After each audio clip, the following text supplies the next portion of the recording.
विनीत जैन जी से अनुरोध करूंगा कि वो मानद उपाधि प्रदान करें।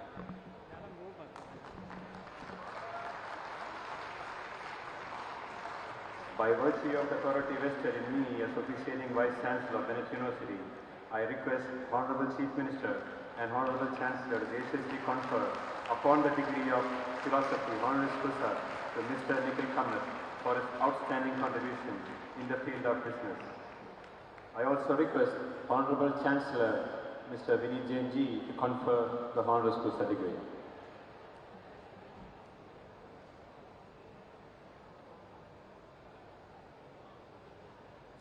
I confer on Nikhil Kamath the degree of Doctor of Philosophy, Honoris Causa.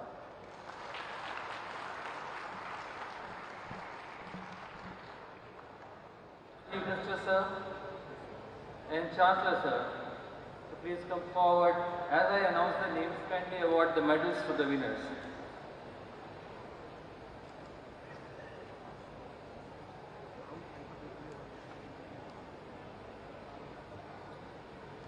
First of the list is Vice Chancellor's Gold Medal to Kushagra Joshi, Batch 2023 of Media Honours Program, Gold Medal.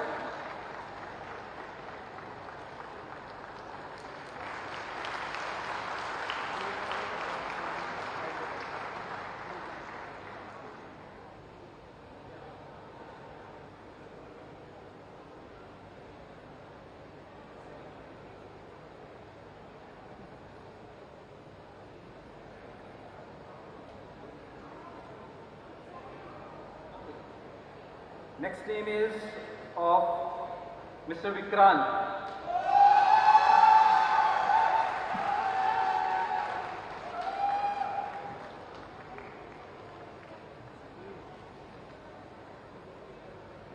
Next name is Adityan.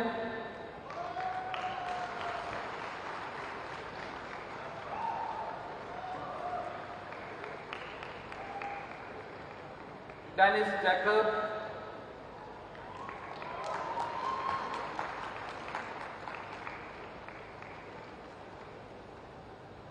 Nashra Fatima,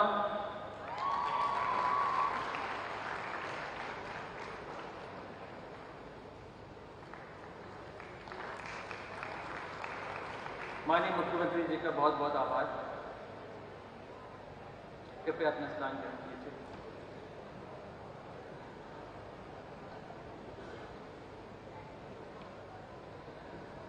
अब मैं माननीय मुख्यमंत्री जी से अनुरोध करूंगा कि वो मंच पर आकर के हमारे सभी छात्र छात्राओं, उनके अभिभावकों को वो संबोधित करें और उन्हें राष्ट्र निर्माण के राह पर प्रशस्त करें।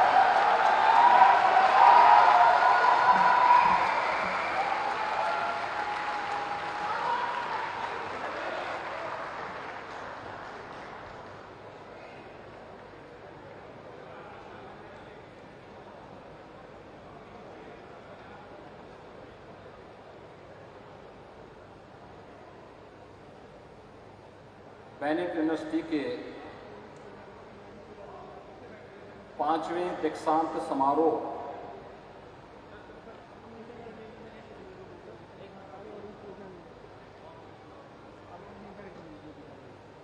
में कुलाधिपति के रूप में उपस्थित बेनेट यूनिवर्सिटी के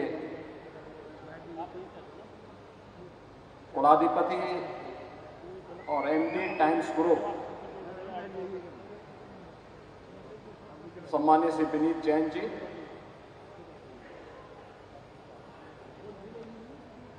उत्तर प्रदेश सरकार में मेरे सहयोगी मंत्री, उच्च शिक्षा, विज्ञान और प्रौद्योगिकी, इलेक्ट्रॉनिक्स एवं सूचना विभाग से जुड़े हुए मंत्री श्री योगेंद्र उपाध्याय जी, प्रदेश सरकार में राज्य मंत्री के रूप में अपनी सेवाएं प्रदान कर रहे श्री ब्रजेश सिंह जी,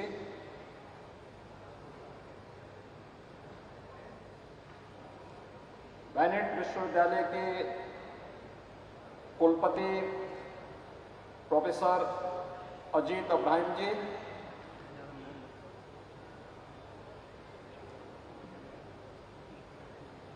जिरोधा के सह संस्थापक श्री निखिल कामत जी, वैनिट यूनिवर्सिटी के सभी फैकल्टी मेंबर्स,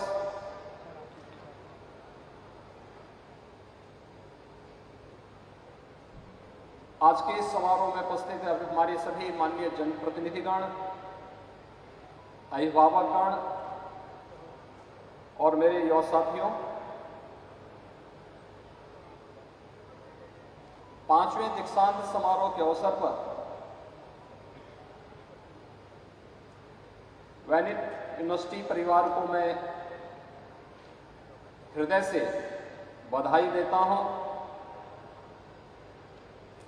जिन छात्रों को आज उनकी डिग्री अवार्ड की गई है, उनके प्रति हृदय से बधाई देते हुए अपनी शुभकामनाएं भी देता हूं।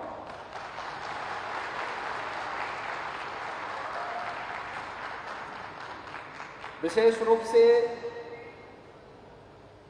एक छात्र के रूप में और बाद में समाज के लिए एक रोल मॉडल के रूप में अपने आप को प्रस्तुत करने और आज वैनिट यूनिवर्सिटी के द्वारा उन्हें मानद उपाधि से सम्मानित किया गया है, श्री निखिल कामत का मैं हृदय से अभिनंदन भी करता हूं। मित्रों, हम सब जानते हैं कि आज के हमारे विश्वविद्यालयों के दीक्षांत समारोह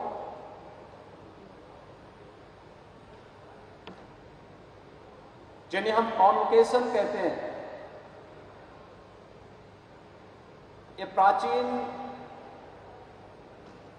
भारत के विश्वविद्यालय या गुरुकुलों के समावर्तन समारोह का ही एक परिवर्तित रूप है।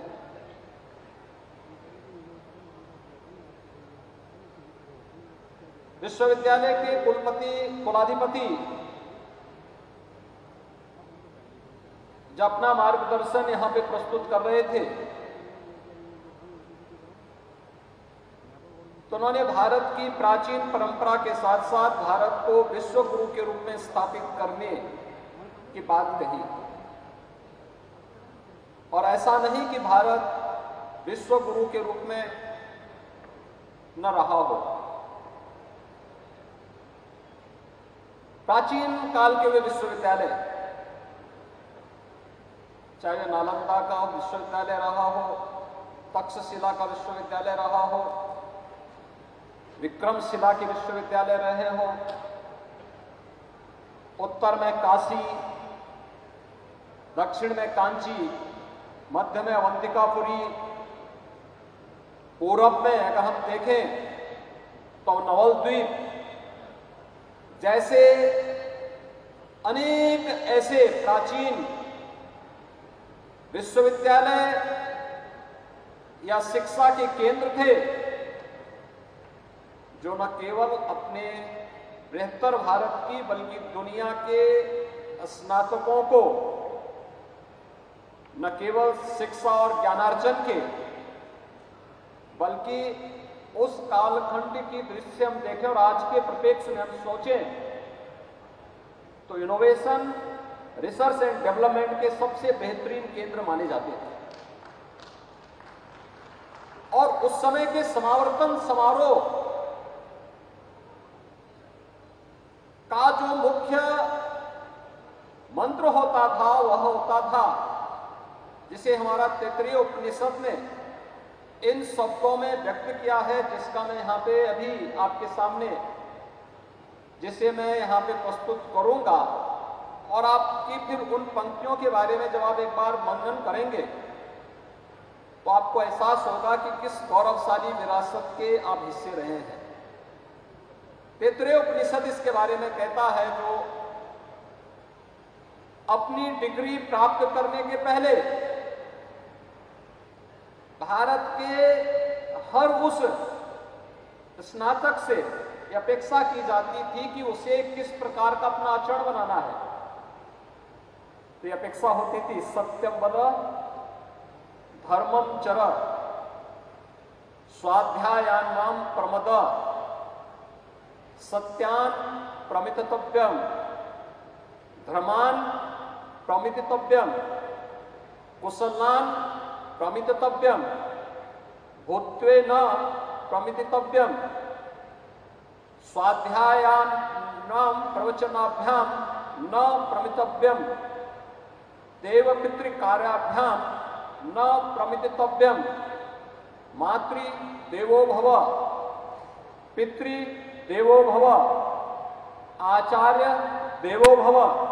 सत्य बोलना, धर्म का आचरण करना, स्वाध्याय में प्रमाद न करना यानी कोई आलस्य न करना, सत्य से न हटना, सत्य के मार्ग से न हटना,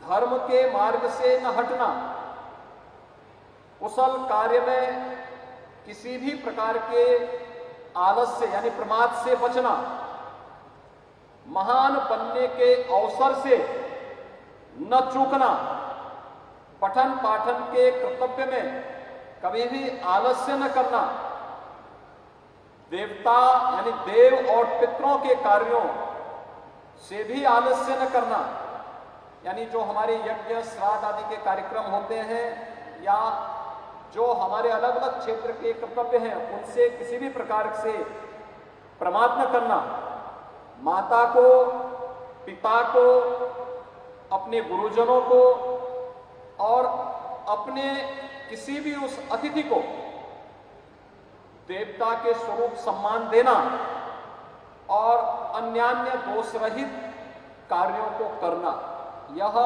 हर डिग्री प्राप्त करने वाले हर स्नातक से एक अपेक्षा भारत की ऋषि परंपरा यानी भारत की परंपरा यह अपेक्षा रखती थी। और जब इस प्रकार के स्नातक हम देते थे तो भारत दुनिया की एक बड़ी ताकत के रूप में, विश्व गुरु के रूप में स्थापित था। जब हम इनमें से बहुत सारी बातों की बात कर रहे हैं, जैसे धर्म की हम बात करते हैं, आज हम सामान्य जीवन में जिसे धर्म कहते हैं वो वास्तव में धर्म नहीं, उसका एक पार्ट हो सकता है। धर्म एक विस्तृत व्यवस्था है। उपासना विधि को आप धर्म नहीं मान सकते, आपका व्यक्तिगत कार्य है। एक व्यापक अवधारणा है धर्म, जो व्यक्ति यानी जो हमें हमारे कर्तव्यों के प्रति, नैतिक मूल्यों के प्रति और सदाचार के मार्ग का अनुसरण करने की प्रेरणा देता है, जिस पर व्यक्ति और समाज का जीवन टिका हुआ है, वह व्यापक अवधारणा वास्तव में वही धर्म है। पूजा पद्धति किसी की आस्था का विषय हो सकता है, तो उसका व्यक्तिगत कार्य है। वह एक उपासना विधि हो सकती है, एक पंथ का विषय हो सकता है, एक मत और मजहब का विषय हो सकता है, लेकिन धर्म वह जो हमें हमारे कर्तव्यों के प्रति आग्रही बना दे और उस धर्म का आचरण करने की प्रेरणा देना, यह आज के परिप्रेक्ष्य में उतना ही आवश्यक है जितना प्राचीन काल में उसकी प्रासंगिकता थी। और जब भी भारत का हर युवा इस मार्ग का अनुसरण किया तो भारत को दुनिया की बड़ी ताकत बनने में कोई देर नहीं लगी, कोई देर नहीं लगी। और इन्हीं सब लक्ष्यों को प्राप्त करने के लिए आज देश के प्रधानमंत्री मोदी जी ने जब देश की आजादी के अमृत महोत्सव के मुख्य समारोह को संबोधित किया था, युवा साथियों, उन्होंने कुछ बातें कही थी। उन्होंने उस समय देशवासियों से एक अपील की कि हमने अपनी आजादी के 75 वर्ष को आजादी के 75 वर्षों को के इस आयोजन के साथ हम जुड़ रहे हैं। यह आयोजन हमें एक आत्मावलोकन करने का अवसर प्रदान कर रहा है। यह अवसर इन 75 वर्षों में हमने क्या पाया है, क्या खोया है। जो पाया है इसमें और अच्छी अभिवृद्धि हम कैसे कर सकते हैं। जहां पे चूक हुई है उसका परिमार्जन हम करते हुए कैसे हम उस गैप को भरने की दिशा में प्रयास कर सकते हैं। लेकिन केवल इसी में अपना समय व्यतीत नहीं करना है। अगले 25 वर्षों का एक लक्ष्य तय करके विकसित भारत के लक्ष्य को प्राप्त करने की दिशा में प्रयास करना है। और इसके लिए हर भारतवासी के लिए उन्होंने पंचप्रण की बात की। मित्रों, ये पंचप्रण है क्या? ये पंचप्रण उन्होंने हर भारतवासी से अपेक्षा की।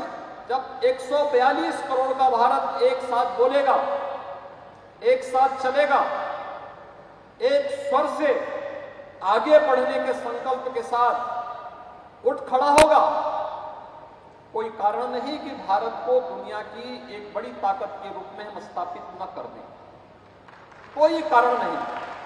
और उन्होंने पंचप्रण की जो बात की उसमें पहला प्रण था कि हर भारतवासी का संकल्प बने कि हम 2047 तक भारत को दुनिया की ताकत के रूप में स्थापित करेंगे।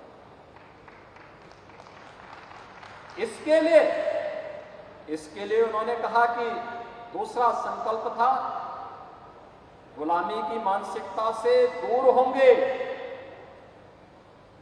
लेकिन साथ साथ अपनी विरासत पर गौरव की अनुभूति करेंगे। चौथा संकल्प था कि आपस में एकता और एकात्मता की बात करेंगे। और पांचवा प्रण है नागरिक कर्तव्य। एक छात्र अपने छात्र के धर्म का निर्वहन करे, एक अभिभावक अपने अभिभावक के धर्म का निर्वहन करे, एक शिक्षक अपने शिक्षक धर्म का निर्वहन करे, एक सुरक्षाकर्मी अपने सुरक्षा धर्म का निर्वहन करे। जीवन के जिस क्षेत्र में जो व्यक्ति कार्य कर रहा है उस क्षेत्र के लिए अपने कर्तव्यों का ईमानदारी पूर्वक निर्वहन करे। तो ये पंचप्रण भारत को दुनिया की सबसे बड़ी ताकत के रूप में स्थापित करने की दिशा में अग्रसर कर देगा। और 2047 होते होते भारत दुनिया की सबसे बड़ी ताकत बनेगा, इसमें कोई संदेह नहीं होना चाहिए।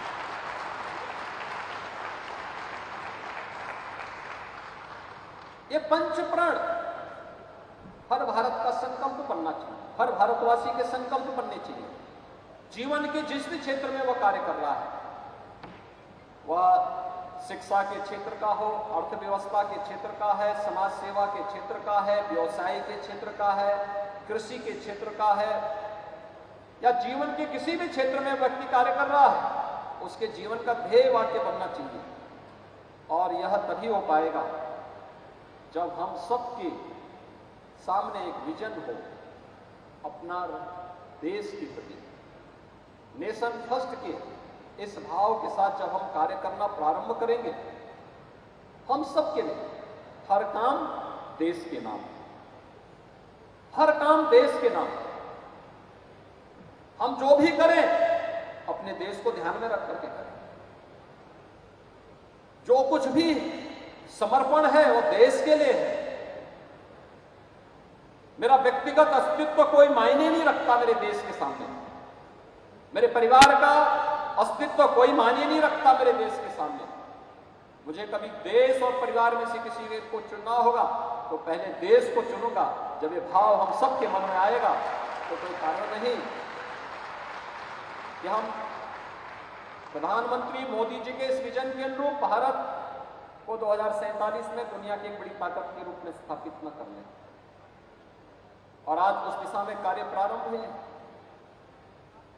बेनेट यूनिवर्सिटी ने पिछले 7 वर्षों की अपनी इस यात्रा के दौरान, 7 वर्ष व्यक्ति के जीवन में आप देखेंगे तो एक नन्हा सा शिशु होता है, चलने फिरने का अवसर होता है, सीखने का एक अवसर होता है, लेकिन इन 7 वर्षों में वह कुछ करके दिखाया है वेनिक यूनिवर्सिटी ने, जो हम लोग आज जिनके बारे में चर्चा करते हैं। राष्ट्रीय शिक्षा नीति 2020 में लागू हुई और राष्ट्रीय शिक्षा नीति आज जिन बातों को आज चर्चा कर रही है, मुझे अच्छा लगा कि आज यहाँ पे 6 वेनिक यूनिवर्सिटी के अधीन 6 ऐसे अलग अलग स्कूल जो अलग अलग कार्य के साथ जुड़े हुए हैं। मीडिया से भी जुड़ा है, मैनेजमेंट से भी जुड़ा है, टेक्नोलॉजी से भी जुड़ा हुआ है, अल्टरनेटिव साइंस से भी जुड़ा हुआ है। अलग अलग कार्यक्रमों को लेकर के अलग अलग प्रकार की एक वर्ल्ड क्लास यूनिवर्सिटी के रूप में स्थापित करने के लक्ष्य के साथ हम आगे बढ़े। लेकिन सबसे बड़ी बात यह है, मैं कहीं जाता हूं तो अपने विश्वविद्यालयों से एक बात कहता हूं, अपने उच्च शिक्षण संस्थानों से एक बात जरूर कहता हूं कि भाई आप जो विश्वविद्यालय चला रहे हैं किसके लिए चलाना चाहते हैं? क्या है आपका विजन? केवल डिग्री बांटना या इससे इतर भी कुछ करना चाहते हैं? जिस लोकेलिटी में हम हैं, जिस सोसाइटी के बीच में हम हैं, उस सोसाइटी के लिए हम क्या कर रहे हैं? और मुझे प्रसन्नता है कि वेनिक यूनिवर्सिटी ने इस पे पहले ही काम करना शुरू किया कि नहीं, जिस सोसाइटी के बीच में है उस सोसाइटी के प्रति भी हमारा कोई दायित्व है। हमें अगर भारत को एक विकसित भारत के रूप में स्थापित करना है तो इंस्टीट्यूशन को इंडस्ट्री के साथ जोड़ना ही पड़ेगा। और वेनिक यूनिवर्सिटी ने पहले इस पे काम शुरू कर दिया। मुझे जो बताया गया, जो मैंने देखा है कि वेनिक यूनिवर्सिटी के बोर्ड में, जो उनके एडवाइजरी बोर्ड है, 30 से अधिक इंडस्ट्रियलिस्ट के सीईओज उसके साथ जुड़े हुए हैं, जो समय समय पर अपने सजेशन यूनिवर्सिटी को आगे बढ़ाने, इन छात्रों की कैरियर काउंसलिंग के लिए, उनके प्लेसमेंट के लिए और यहाँ पे चलने वाले पाठ्यक्रमों में किस प्रकार से हम उसे इनोवेशन, रिसर्च एंड डेवलपमेंट के एक केंद्र के रूप में स्थापित कर सकें, उसको आगे बढ़ाने के लिए कार्य किया है। विनीत जी, मैं इसके लिए आपका और आपकी पूरी टीम का हृदय से अभिनंदन करता हूं कि वेनिक यूनिवर्सिटी को आज इस प्रकार के केंद्र के रूप में आप लोगों ने विकसित किया है, जो आज की सबसे बड़ी आवश्यकता है। हमारी नेशनल एजुकेशन पॉलिसी इसी बात को लेकर के प्रस्तुत की गई है। हमने अपने विश्वविद्यालयों को डिग्री बांटने तक सीमित कर दिया। परिणाम क्या था?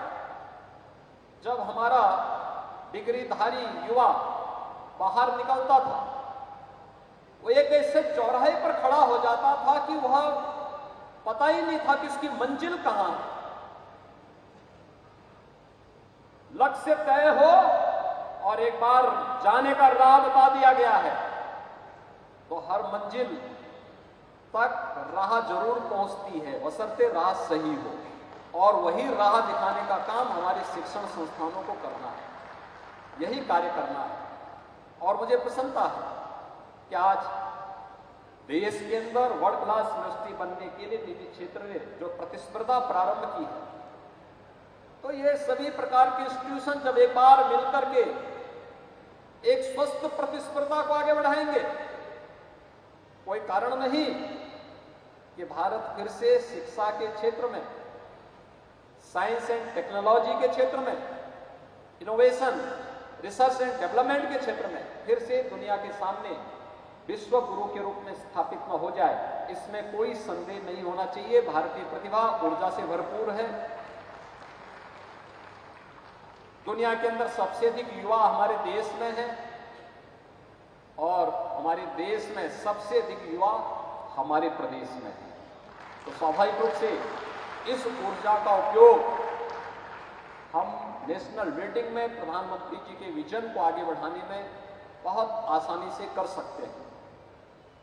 मित्रों, इसी दिशा में जो नए प्रयास प्रारंभ हुए हैं, आज हम लोगों के लिए बड़े अनुकरणीय बन सकते हैं। आपने देखा होगा, मुझे याद है हमारे ईस्टर्न यूपी में एक बीमारी आई थी 1977 में, और 1977 से 2017 तक उस बीमारी में 40 वर्ष में 50,000 मासूम बच्चों की मौतें हुई थी।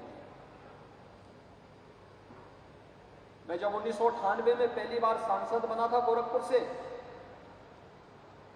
तो मुझे हमारे सामान्य कार्यकर्ता ने फोन किया, कहा कि आप सांसद बने हैं, आपने कभी मेडिकल कॉलेज का दौरा किया? मैंने कहा नहीं। तो कहा कि एक बार मेडिकल कॉलेज का दौरा करते तो वहां की स्थिति को देखते तो आपको थोड़ा पता लगेगा। तो मैं गोरखपुर के मेडिकल कॉलेज का दौरा किया। बड़ी दुर्व्यवस्था थी। मेडिकल कॉलेज गवर्नमेंट का था, तो वहां के प्रिंसिपल ने प्रयास किया पहले कि मैं वहां न जाने पाऊं, वार्ड में न जाने पाऊं। लेकिन खैर मैं वार्ड में गया, देखा मैंने बड़ी दुर्व्यवस्था थी, अव्यवस्था थी, बदबू थी। जून का महीना था, भीषण गर्मी थी, पंखे नहीं चल रहे थे, टॉयलेट चौक थे, एक एक बेड में 4-4 बच्चे लिटाए गए। मैं वहां से निकला, प्रिंसिपल तब तक मेडिकल कॉलेज से अपने घर जा चुके थे।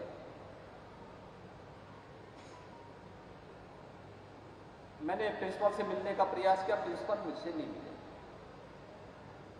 खैर मैंने तत्कालीन राज्य सरकार से फोन से बातचीत की, एक पत्र भी लिखा, कुछ समाधान हुए, कुछ समस्याएं बनी रही। संसद में मैंने मुद्दे को उठाने का प्रयास किया, मुझे नहीं मौका मिला, कहा गया कि नहीं तो स्टेट सब्जेक्ट है। खैर कई बार प्रयास करने के बाद मुझे बाद में 2-3 वर्ष के बाद मौका मिला संसद में अपनी बात को रखने का।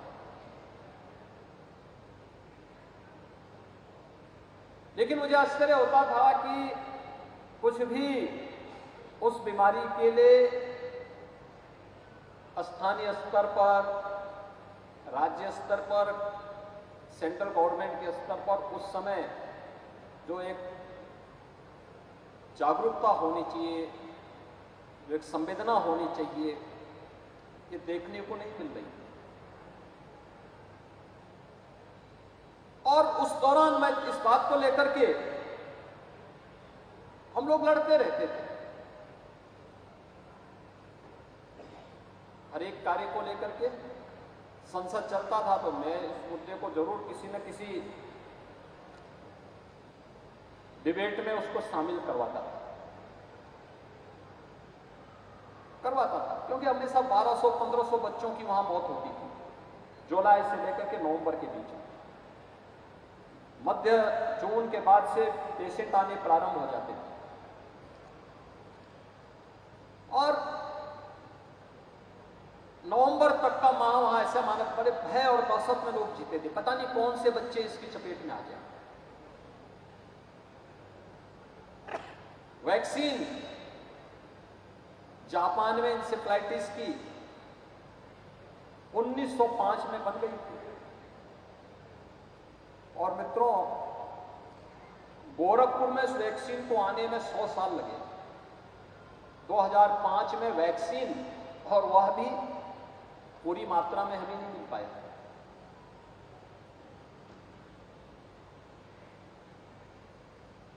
लेकिन हम लोगों ने 17 में सरकार बनी, तो इससे पहले तो मेरे सामने बहुत सरल सा रास्ता था कि भाई संसद में सरकार नहीं बांध सकती थी, मैं सड़कों पे आंदोलन कर लेता था, जनता संतुष्ट होती थी, चले हमारा सांसद कुछ तो कर रहा है।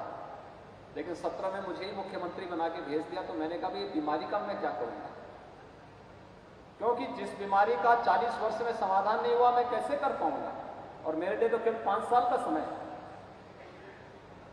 खैर तब तक मेरे पास कुछ अनुभव भी हुए थे, एक्सपीरियंस भी हुए थे। याद रखना अनुभव का कितना लाभ होता है। किताबी ज्ञान हमें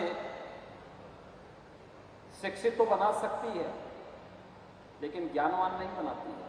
याद रखना, ज्ञानवान बनने के लिए हमें समाज के बीच में जाना पड़ेगा और वहां से अनुभव बटोरना पड़ेगा।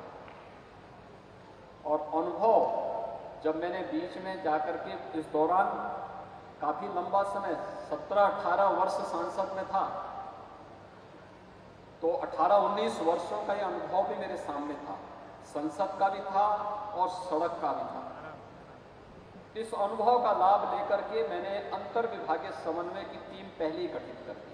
जैसे मुख्यमंत्री बना, मैंने स्वास्थ्य विभाग को नोडल विभाग बनाया और अन्य सभी को सफाई के लिए, पेयजल के लिए, सर्विलांस के लिए, PSC, CSC, district hospital, medical college, वहां की व्यवस्था को ठीक करना, पीडियाट्रिक आईसीयू का निर्माण करना और भी जो व्यवस्थाएं हो सकती थी। इतना करने भर से परिणाम क्या आया? जिस बीमारी से हर वर्ष 1200-1500 मौतें होती थी, आज मुझे बताते हुए प्रसन्नता है कि इंसेफ्लाइटिस से अब मौतें 0 हैं, 0।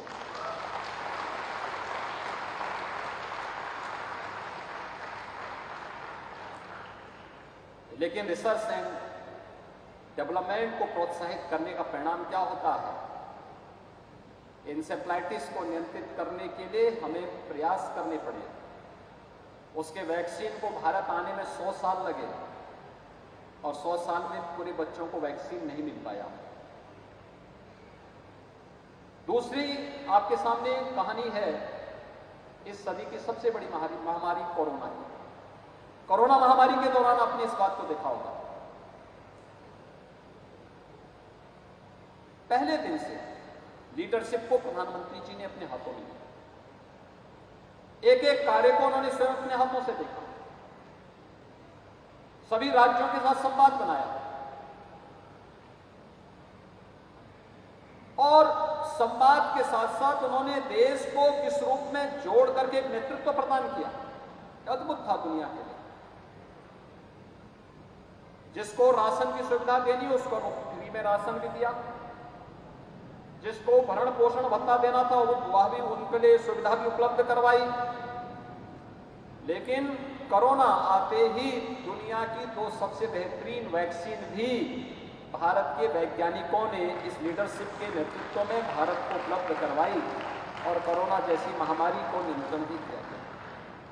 इससे पहले कभी इस प्रकार के उदाहरण देखने को नहीं मिले और मैं मानता हूं इस प्रकार के कार्य को एक स्पेस दे जाने की आवश्यकता है। आज उस पर फोकस किए जाने की आवश्यकता है, हमारे इंस्टीट्यूशन को इसके साथ जोड़ने की आवश्यकता है।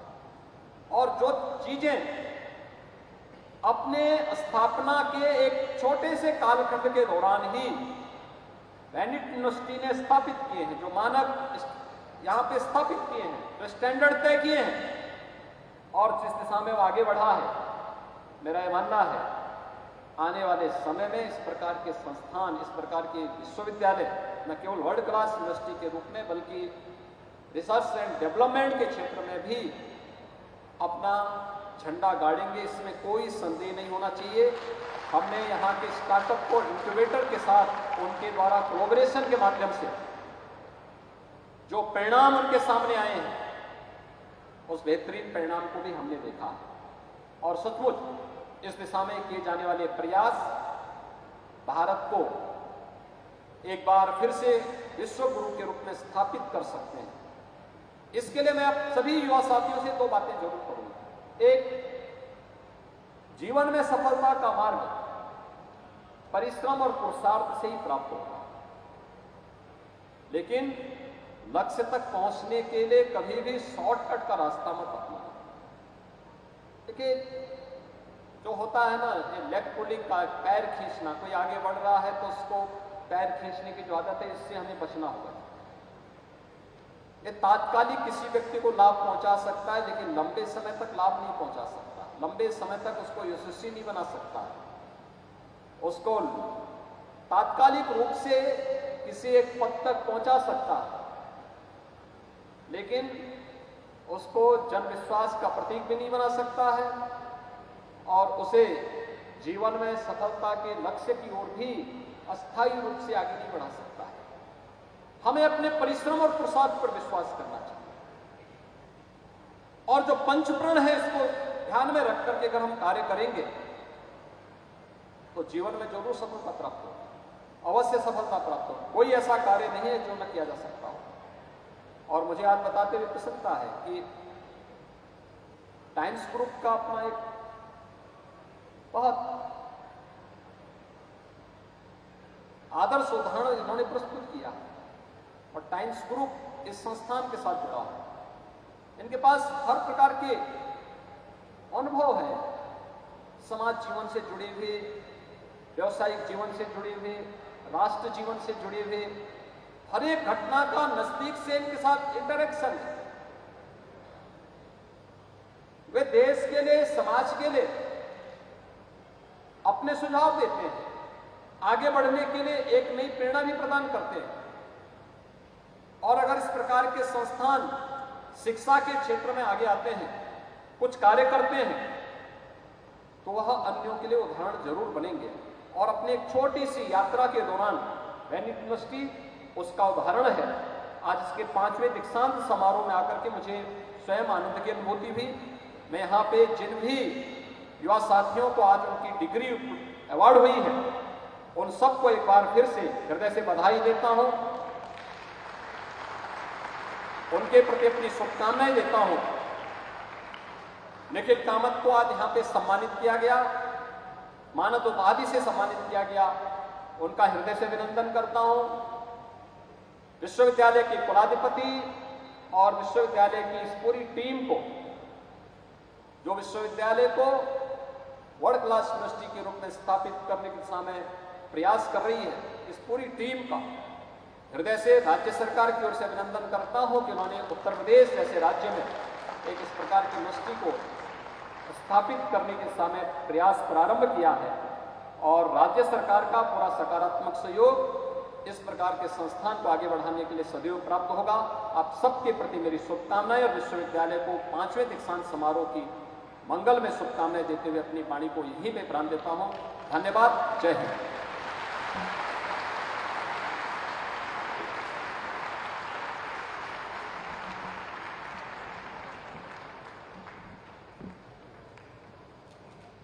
माननीय मुख्यमंत्री जी का आभार।